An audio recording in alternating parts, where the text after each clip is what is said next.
Hello, everyone, and welcome back to Everything HR, the podcast where we unravel the mysteries of HR, decode the challenges faced by businesses, and provide you with the keys to unlocking HR excellence. I'm Manuel, your host and the founder of OmniHR, and today we're going to be talking about the power of employee engagement. OmniHR is an HR done-for-you business where we believe that every business, regardless of its size, deserves and needs access to advanced HR capabilities.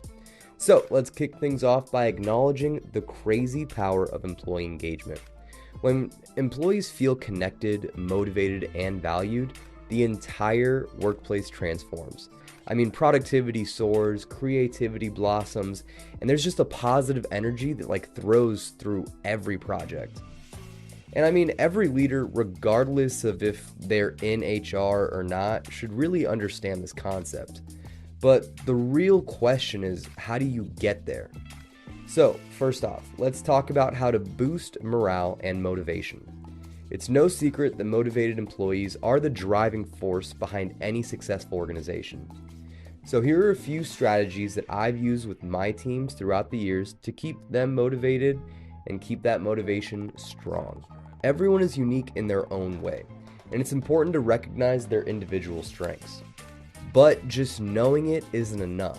You also need to provide feedback, both positive and negative, to promote individual growth and show that you're paying attention. Every role in an organization is important, and if it wasn't, you probably shouldn't have it. So having your team understand their specific role in the grander scheme of things helps them foster a sense of purpose in the company.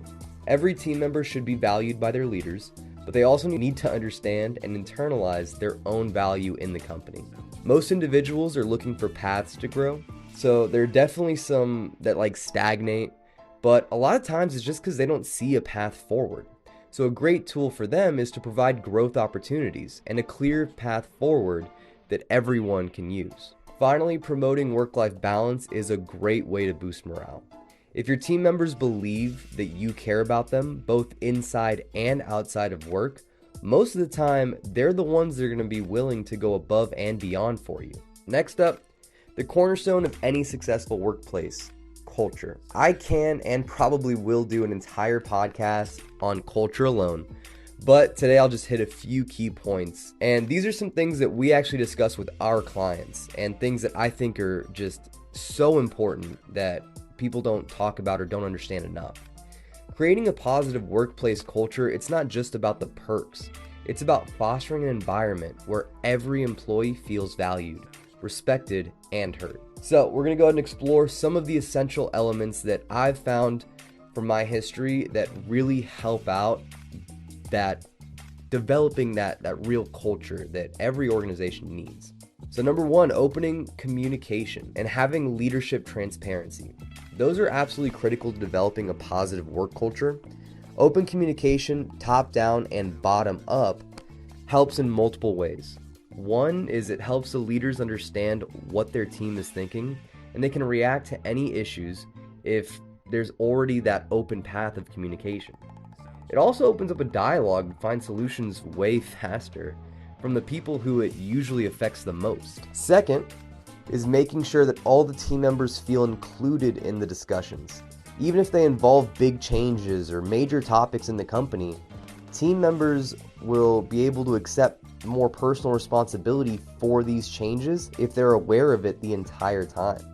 So instead of making a change and forcing it on your team, ask them their thoughts and inform them of the entire process and even just the decision making behind it, because even problems can be discussed with them, and especially if it involves them, they're probably the ones that are going to come up with the best solution. Third is every company being different and every company changing over time. Smaller companies, a lot of them like to follow a family mindset, and then as they grow, they develop more of that corporate infrastructure. But switching to a corporate structure doesn't necessarily mean that you become inflexible. All it means is you have more standardized processes to make handling the large amount of people that you have easier. But those processes, they're still subject to change, and they should be based off of the feedback that you get from your team. So staying flexible is going to provide you that continued benefit of still having standardized processes, but also being able to understand and receive feedback and make those changes that your team brings up to you. So sorry if I made that a little bit too long. A great culture is, in my opinion, one of the most important aspects that a lot of companies struggle to understand. And it's something that we really care about here at OmniHR. Next up, let's talk about the icing on the engagement cake. So employee recognition and rewards programs. Recognizing and celebrating achievements, it doesn't just boost morale, it also creates a culture of appreciation. Some effective ways to shine a spotlight on your fantastic team members is through personalized recognition. So that's where each team member is actually recognized for their individual feats. And it can even be individual feats done in a team setting. Timely feedback, so having team members understand and know what is expected of them at all times, and getting follow-ups. There's nothing worse than having a conversation with your manager, them setting expectations, and then never bringing up those expectations again.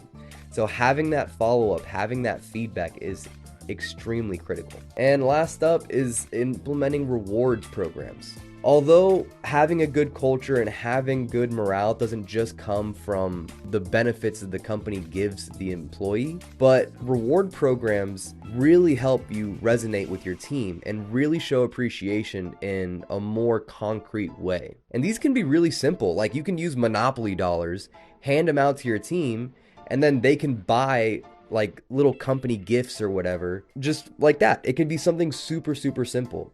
You could have a competition and then have like big prizes with the competition, or you can have just actual financial rewards. So the nice thing about the reward programs is that if you use the top down and then the bottom up method for communicating with your team member, you can literally hear from your team member what they are most interested in. All right, well, now that you guys have heard all of these strategies, it's time to bring them to life in your own workplaces.